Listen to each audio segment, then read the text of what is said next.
عمر کا اسلام لانا اسلام کے لیے عزت کا ذریعہ بنا، اور بلند آواز سے نعرہ تکبیر مکے کی فضاؤں میں بلند ہوا۔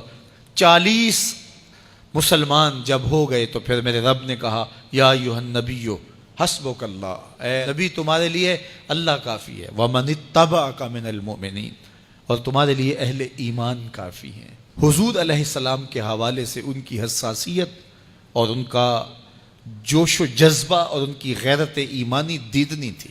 حضرت شاہ ولی اللہ محدث دہلوی علیہ رحمہ فرماتے ہیں کہ 17 مقامات پہ قرآن مجید میں حضرت عمر کی رائے کے مطابق قرآن نازل ہوا۔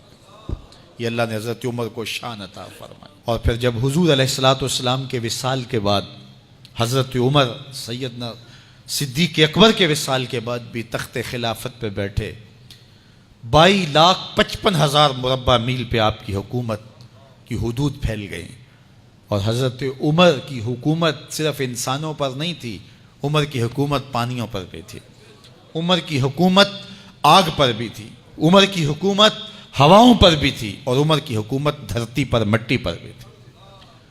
آپ جانتے ہیں کہ مصر کے گورنر نے لکھا کہ یہاں تو عجیب کہانیاں ہیں۔ کیا ہوا؟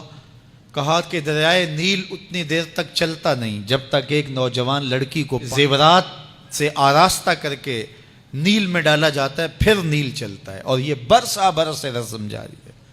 تو حضرت عمر کے پاس جب یہ پیغام پہنچتا ہے تو حضرت عمر نیل کو خط لکھ رہے ہیں، بسم اللہ الرحمن الرحیم، مصر کے نیل کے نام عمر کا خط، اور آگے لکھتے ہیں اے نیل اگر تو اللہ کے حکم سے چلتا ہے تو چل، ورنہ تیری کوئی ضرورت نہیں ہے۔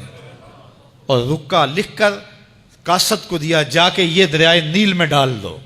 اللہ اکبر، جن کے رکے دریا بھی مانتے ہیں، پانیوں پر بھی حکومت ہے۔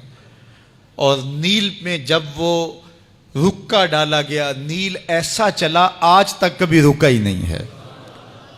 پانیوں پر حکومت، ہواؤں پہ حکومت۔ مسجد نبوی کا ممبر ہے، عمر خطبہ دے رہے ہیں، عراق کے علاقہ نہاون میں جنگ ہو رہی ہے، مدینے سے 1 مہینے کی مسافت ہے، 1 مہینہ مسلسل چلیں تو نہاون آتا ہے۔ حضرت عمر خطبہ دیتے دیتے درمیان میں جملہ معترضہ کا، یا ساریہ الجبل، اے ساریہ پہاڑ نہ چھوڑنا۔ لوگ حیران ہیں کیا ماجرا ہوا کہ ہم سے مخاطبہ ہے، ساریہ نہاون میں ہے، اور کہا ساریہ پہاڑ نہ چھوڑنا۔ 1 مہینے کے بعد جب وہاں سے قاصد آیا، اس نے کہا اللہ نے فتح دے دی۔ کہا کیسے؟ کہا پہاڑ کو چھوڑ کر دشمن پر ٹوٹنے لگے تھے، آگے بڑھنے لگے تھے، ان پر حملہ آور ہونے لگے تھے۔ اچانک عمر کی آواز آتی، پہاڑ کو نہیں چھوڑنا، چونکہ اگر ہم پہاڑ کو چھوڑ دیتے دشمن پیچھے سے حملہ آور ہونے کے لیے تیار کھڑا تھا۔ تو کہا بس ہم پہاڑ کو اپنی پشت پہ پھیر رکھا، اور اللہ نے اسی دن ہمیں فتح عطا کر دی۔ ہوائیں بھی ان کا پیغام پہنچاتی ہیں، پانی بھی ان کا حکم مانتے ہیں۔ اس زمانے میں فائر بریگیڈ سسٹم نہیں تھا، لیکن ایک آگ بڑھتی آ رہی ہے شہر کی طرف، لوگوں نے حضرت عمر کو بتایا، امیر المومنین آگ پھیلتی آگے بڑھتی چلی آ رہی ہے اور شہر کو اپنے قابو میں لینے والی ہے۔ عمر اپنی چادر اتارتے ہیں اور حضرت تمیم داری کو دیتے ہیں، کہا یہ چادر لے جاؤ اور ایسے ایسے کرو، آگ پیچھے بھاگتی چلی جائے گی۔ تو چادر ہلاتے جاتے ہیں حضرت تمیم داری، اور آگ پیچھے بھاگتی چلی جاتی۔ مٹی بھی حکم مانتی ہے۔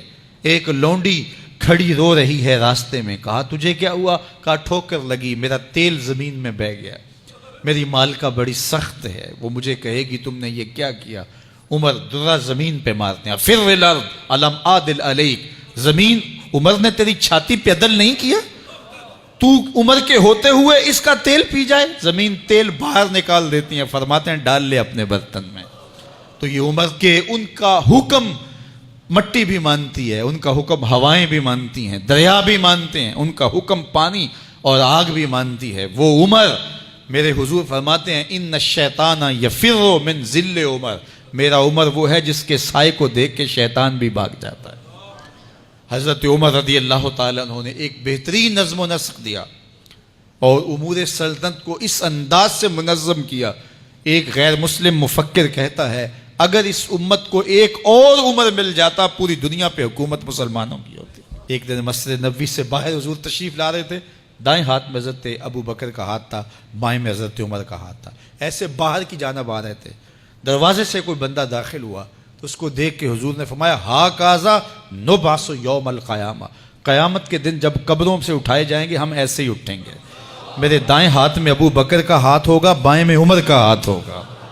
اللہ اکبر۔ جے شک ہووی تے چل مدینے، جے شک ہووی تے چل مدینے، آ ویخ لے جوڑ مزاراں دا، بن یار نبی دیاں یاراں دا۔